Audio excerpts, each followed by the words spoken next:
Good morning friends, তোমরা সবাই কেমন আছো? আশা করছি ভালো আছো। আমিও ভালো আছি। আরডি পরিবারের সকলকে স্বাগত জানিয়ে আবারও হাজির হয়ে গেছি একটা নতুন ভিডিও নিয়ে। তোমরা হয়তো ভাববে দিদিভাই কি পাগল হয়ে গেছে, দিদিভাই এসব কি দেখাচ্ছে, কি দিয়ে ভিডিও শুরু করেছে। হ্যাঁ বন্ধুরা, আমি আজ পাগল হয়ে গেছি, আনন্দে পাগল হয়ে গেছি। কারণ কি বলো তো, আজ হচ্ছে আমাদের জীবনের একটা স্বপ্ন পূরণ। আমরা কোনো দিন ভাবতেই পারিনি, তোমাদের দাদা ভাই আমি কখনো ভাবিনি এই জিনিসটা আমাদের বাড়িতে আসবে। জানি এটা খুবই একটা সাধারণ জিনিস, এখন প্রত্যেকের বাড়িতেই রয়েছে, কিন্তু কি বলো তো, আমাদের মতো দিন আনা দিন খাওয়া সংসারে এরকমভাবে যে হুট করে জিনিসটা নিয়ে আসতে পারবো সেটা ভাবতেই পারিনি। তাই আমরা সত্যি ভীষণ হ্যাপি আজকে। কি বলো তো, সত্যি আজ আমাদের বাড়িতে এসি ফিট করা হচ্ছে। তো আনন্দে মানে পাগল হয়ে গেছি, আধখানা মানে নাচতে আরম্ভ করেছি। তোমাদের সঙ্গে কি বলছি কিছুই জানি না, সবই ঠিক আছে, কিন্তু পেট তো মানবে না, রান্না তো করতে হবে, কিছু খেতে হবে। আর বাড়িতে যেহেতু প্রচণ্ড ব্যস্ততার মধ্যে রয়েছি, একদিকে এসি ফিট করতে মিস্ত্রিরাও এসেছে, অন্যদিকে কারেন্টের কাজ হচ্ছে, সব মিলেমিশে একাকার হয়ে গেছে। তাই আজকে সেরকমভাবে বেশি কিছু রান্না করতে পারিনি। আজকের ওয়েদারটা দেখো, তোমাদেরকে একবার দেখাচ্ছি। মানে একদিকে বৃষ্টি ঝিরঝির করে পড়ছে, একদিকে রোদ, তো কেমন অবস্থা বুঝতেই পারছো। তো ওর মধ্যেও রান্নাঘরে একবার করে যাচ্ছি, একটু রান্না করছি, আর একবার করে মিস্ত্রিদের কাছে আসছি। তো দেখো যে মিস্ত্রি ভাইরা এসেছে ফিট করতে, তারা কি কষ্ট করে কাজ করে, প্রচণ্ড পাঁচিরের মধ্যে দেওয়ালের মধ্যে ঝুলে ফিট করে। তো যাই হোক, মানে আমাদের এসিটা ফিট করা হয়ে গেছিলো। তো তারপর আমরা ঘর দুয়ার পরিষ্কার করতে ব্যস্ত হয়ে পড়েছিলাম, তোমাদের দাদা ভাই আর আমি। তার জন্য আর তোমাদের সঙ্গে কিছু শেয়ার করতে পারিনি। এটা হচ্ছে একদম সন্ধ্যের সময়। এখন আমাদের বাড়িতে আমার দিদি জামাইবু চলে এসছে। তো চাটা খাওয়া কমপ্লিট হয়ে গেছে, সন্ধ্যের টিফিনও হয়ে গেছে। বলছি না, প্রচণ্ড ব্যস্ত, তো তার জন্যে তোমাদের সঙ্গে কিছু শেয়ারই করতে পারিনি। আর এদিকে প্রচণ্ড বৃষ্টি শুরু হয়েছে। তারপর আমার দিদি বলল যে একটু ভিডিওটা শেয়ার কর বন্ধুদের সঙ্গে, তো তার জন্যে ক্যামেরাটা অন করলাম। ওখানে তো দেখলে তোমাদের দাদাভাই, আমার জামাইবু, আমার ছেলে সবাই বসে গল্প করছে। আর রান্নাঘরে আমি চলে এসেছি রান্নার জন্য। আজকে রাত্রে হবে চিকেন আর রুটি। তো রুটির জন্য আটাটা মেখে রেখে দিয়েছি। আর এখানে দেখো চিকেনটা করব, তো মাংসটাকে ভালোভাবে পরিষ্কার করে ধুয়ে সর্ষে তেল হলুদ মাখিয়েছি, আর মশলা কষাচ্ছি একদিকে, ওখানে আলুটা ভাজা হয়ে গেছে।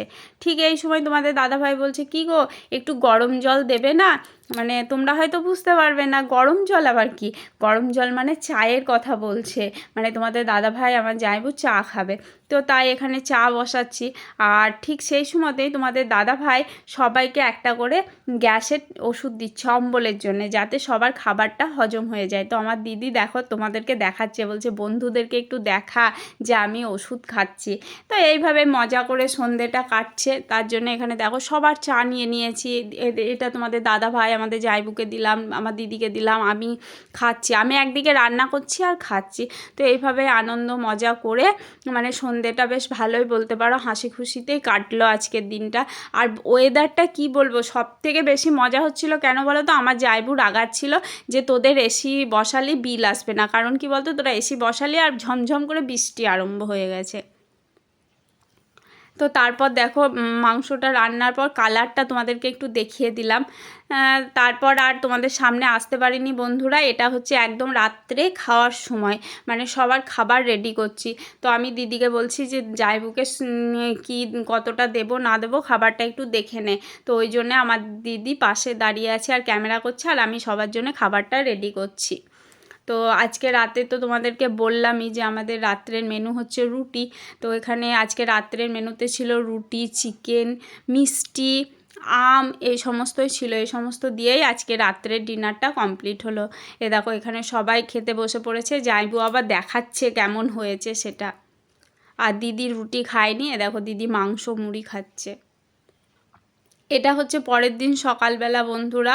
গুড মর্নিং জানিয়ে আবারও একটা নতুন সকাল শুরু করলাম। রাত্রে আর তোমাদের সঙ্গে কিছু শেয়ার করা হয়নি। এখন সবার জন্য চা বানিয়ে সবাইকে চা দিয়ে দিলাম। এ দেখো এখানে দিদি একদম রেডি হয়ে গেছে বাড়ি যাওয়ার জন্যে। চা খেয়েই ওরা বেরিয়ে পড়ছে। কিন্তু এখানে কি হয়েছে বলো তো, জামাইবুর গাড়ির টায়ারটা না লিক হয়ে গেছে। তো জামাইবু নিজের গাড়িটা নিয়ে যেতে পারলো না, ওটা আমাদের বাড়িতে রেখে গেল। আর তোমাদের দাদা ভাইয়ের গাড়িটা নিয়ে তারপর ওরা বাড়ি ফিরলো। এখন ওটাকে ঠিক করিয়ে তোমাদের দাদাভাইকে আবার গিয়ে দিয়ে আসতে হবে, কিছু করার নেই। বুঝতে পারেনি হয়তো, আগে থেকে কিছু একটা হয়েছিল যেটা বুঝতে পারেননি, তারপর এখানে এসে সেটা ধরা পড়লো। তো এই দেখো আমার দিদি জামাইবু বাড়ি চলে গেল। এরপর অবশ্য তোমাদের দাদাভাইও ডিউটি বেরিয়ে যাবে।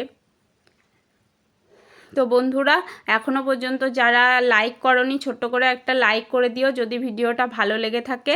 আর আমার চ্যানেলে যারা নতুন আসছো কোনো বন্ধু, তারা প্লিজ আমার চ্যানেলটা সাবস্ক্রাইব করে আমার পাশে থেকো। আর পুরনো বন্ধুদেরকে অসংখ্য ধন্যবাদ এই কাজটা করে রাখার জন্যে। দেখতেই পেলে দিদি যাইবো বাড়ি চলে গেল, তোমাদের দাদাভাইও কাজে চলে গেল। এখন এবার আমার কাজে লেগে পড়ার পালা। বাড়ি ঘরের যা অবস্থা হয়ে রয়েছে বন্ধুরা, কি বলবো তোমাদের গো। দেখবে একটু, দাঁড়াও দেখাচ্ছি। তো এই দেখো বিছানার অবস্থা দেখো, আলনাটাও এক। এখন আমি এই আলনাটাকে গুছাবো, বিছানা পরিষ্কার করব, তারপর কাজে লেগে পড়বো। তো চলো এখন আমি এই সমস্ত কাজগুলো কমপ্লিট করি। আজকের মতো ভিডিওটা আর বড় করব না, এখানেই শেষ করছি। সবাই ভালো থেকো, সুস্থ থেকো। দেখা হবে পরবর্তী আর একটা নতুন ভিডিওর সঙ্গে। সবাই ভালো থেকো, টাটা।